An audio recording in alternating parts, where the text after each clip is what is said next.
10 popular Christmas songs with creepy origin stories.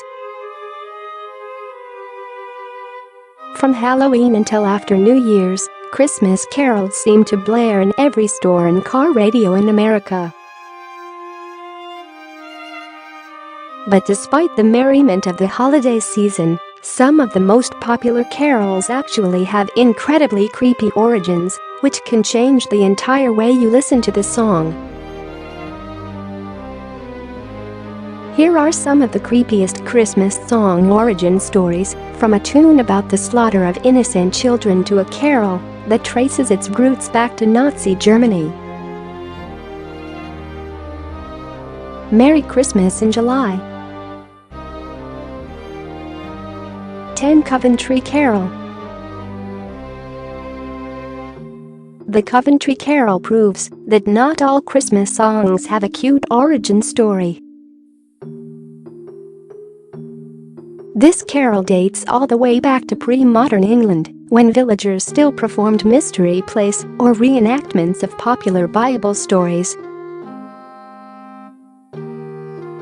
Some of the most prevalent included the fall of man, the building of the ark, and, of course, the nativity. The Coventry Carol is from a play that occurs soon after the birth of Christ in the city of Bethlehem. The reenactment depicted the slaughter of innocents when King Herod ordered the massacre of the city's male infants in an attempt to weed out the Messiah. So the song, essentially, is a funeral dirge where the mothers of the murdered children sing one last lullaby to their dead sons. The mystery plays were meant to help a largely illiterate population memorize their Bible stories, and this one must have stuck because the Coventry Carol is still one of the most commonly performed Christmas songs. Even its modern popularity can be traced back to a traumatic event. The song first found a wider audience during World War II, right after the bombing of the English city of Coventry. BBC's Empire broadcast played the carol during their Christmas show, which concluded with a performance of the song from the bombed ruins of the city's cathedral. 9 Down in Yon Forest, the Corpus Christi Carol. With cheerful lyrics about a bleeding knight and a hound licking at his wounds, it's no wonder that Down in Yon Forest is a lesser-known Christmas carol. But the song actually dates back to the 15th century and isn't really about Christmas at all. A lot of scholars think that it refers to the Holy Grail legend and Jesus bleeding from his wounds on the cross. The hall in the lyrics is allegedly the castle of the Grail, where Christ's blood was collected, and the bleeding knight in the song is supposedly Jesus himself. Others think that the bleeding knight is a character called the Fisher King in the legends of King Arthur. In the Arthurian legend, the king is the last of a long line of descendants charged with protecting the Holy Grail. According to myth, the Fisher King's legs are perpetually wounded and he's unable to move on his own or father a child, which reduces his kingdom to a barren wasteland. One researcher has even suggested that the carol has something to do with the scandals of the Tudor era, and that the falcon mentioned in some versions of the song symbolized Henry VIII leaving Catherine of Aragon for Anne Boleyn.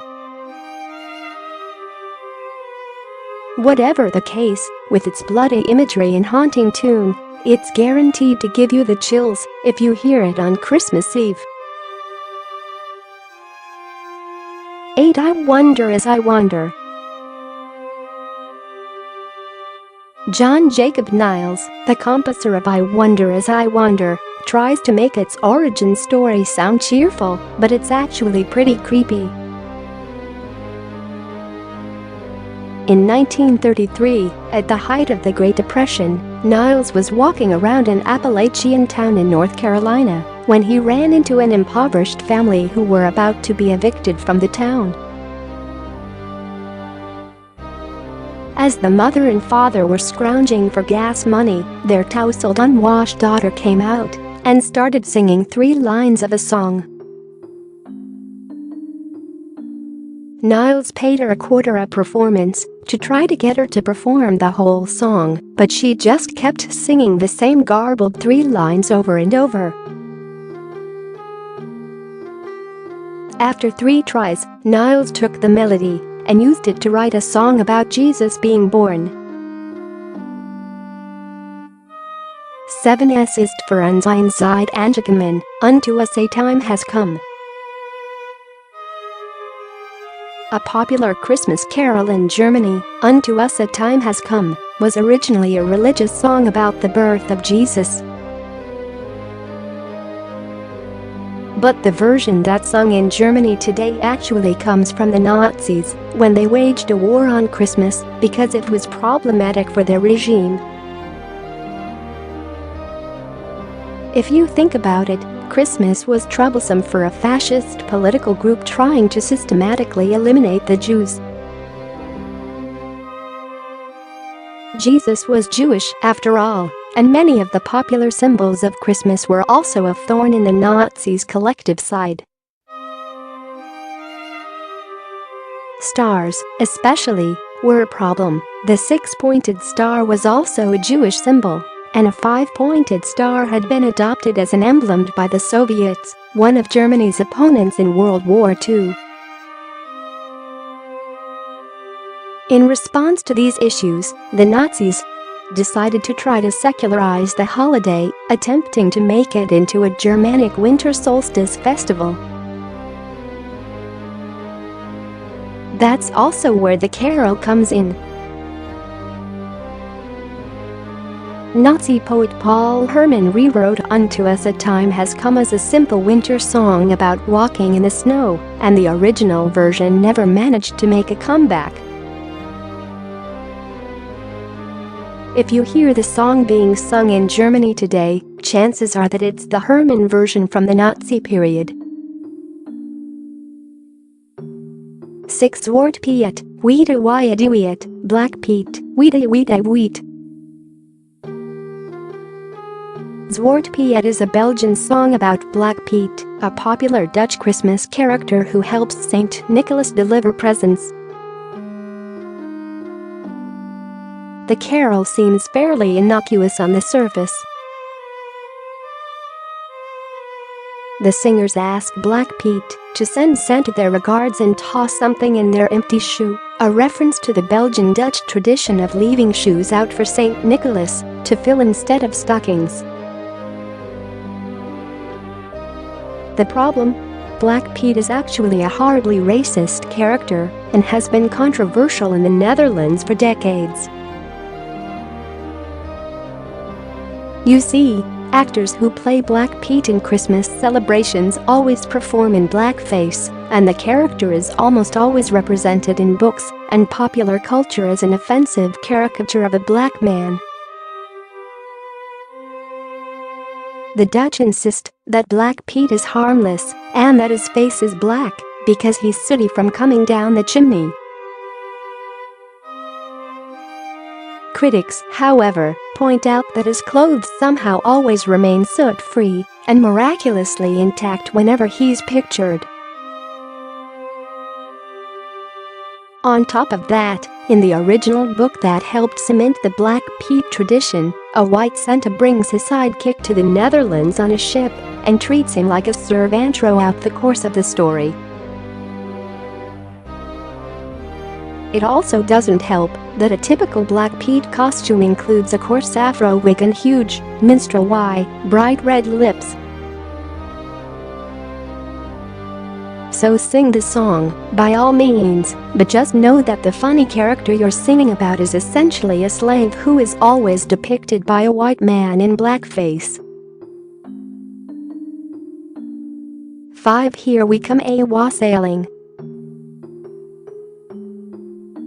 Here We Come A-Wassailing is possibly one of the most traditional Christmas carols in existence, and it's usually heard from door-to-door carolers throughout the holiday season, especially in the UK. The song is all about Christmas-time good cheer and generosity, with lyrics that beseech the owner of the house to pour the carolers a glass of beer and slip them a few coins before they leave.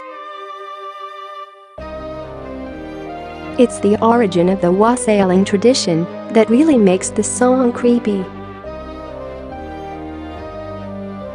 Historically, the custom started in feudal England on the estates of lords, where wassailing served as a safety valve to keep the peasants from becoming too resentful of their masters. The lord of the manor would give food and drink to peasants who came to wassail at their door during the winter, in exchange for them giving their blessing and goodwill. Essentially, the lord was giving his poor, socially inferior subjects a few handouts to ensure that they wouldn't rebel against him in the coming year. But the earliest wassailing origin story dates from AD 1135 and claims that a king named Vortigern was served wine by a very pretty young peasant girl who greeted him with "Lavard King, was hail." The king immediately wanted to sleep with her, so he responded with his own toast, "Drink hail," kissed her, and plied her with wine before taking a drink himself. Thus, the tradition of wassailing was born. So, when people sing carols today, they're unintentionally paying homage to social inequality and a toast created by a lecherous old king. Here We Come A-Wassailing is also unfortunate in and of itself, because it specifically used to be sung by beggars and orphans on the streets of England when they would beg for food around Christmas time. For the Huron Carol. Invented by John de Brebeuf, a Jesuit missionary to the Huron tribe in Canada, this 17th century carol was intended to teach the natives about the birth of Jesus by incorporating elements of their own culture into the story. So, in the lyrics, Christ is born in a bark lodge and wrapped in rabbit skin, while 3 wise chiefs gift him with offerings of fox and beaver pelt. It's a little corny, sure, but nothing too creepy. That is, until you find out how Brebeuf eventually died. While the Hurons tolerated his presence in religious teachings, the Iroquois were not too happy about Brebeuf's attempts to convert local tribes to Christianity. So, in 1649, they captured him with a few other missionaries and burned them at the stake after ritualistically torturing them. Part of the torture involved pouring boiling water over Brebeuf's head to mock baptism, and the natives also drank his blood to absorb his courage for tolerating the pain. They finally killed him, but even the death itself was painful. So, if you ever listen to this peaceful hymn, remember that it might have been one of the contributing factors to its author's painful death. 3. The Cherry Tree Carol.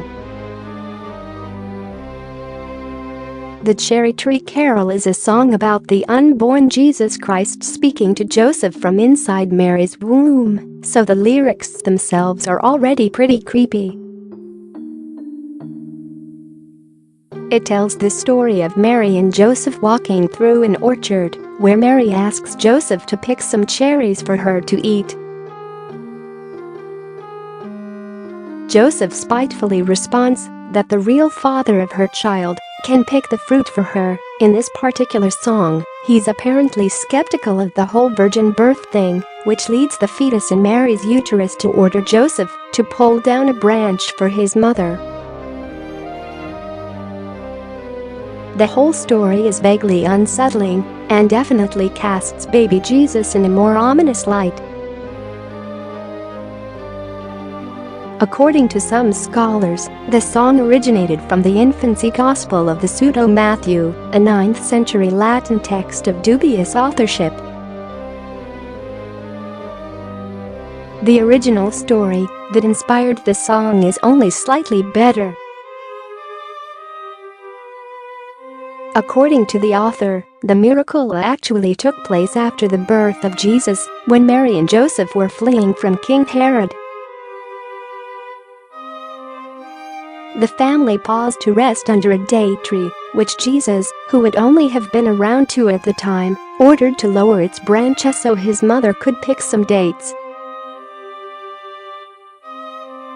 Though this version is a little better than an unborn baby speaking from his mother's womb, it's still pretty disconcerting to think of 2-year-old Jesus speaking in full advanced sentences like a possessed kid from a horror movie. 2 I saw 3 ships. The popular Christmas carol "I Saw 3 Ships Come Sailing In" has confused some scholars for centuries.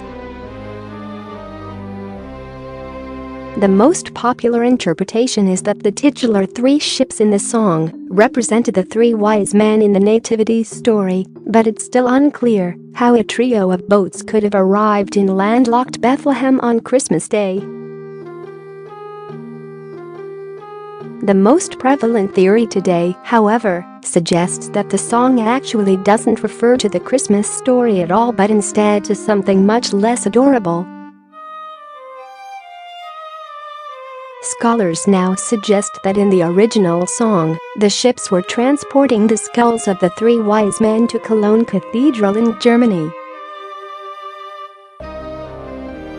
To this day, the cathedral in Cologne is known for the Shrine of the 3 Kings, a gilded sarcophagus that's apocryphally said to contain the remains of the biblical Magi.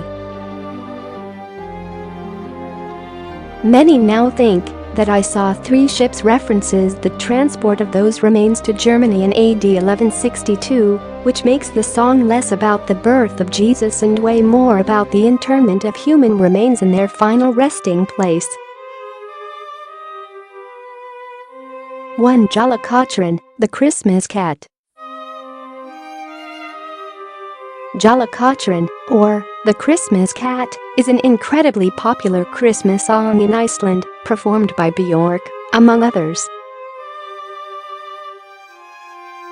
The song gets its name from a popular Icelandic legend about the Yule Cat, a fearsome beast that's said to eat children who don't receive new clothes for Christmas.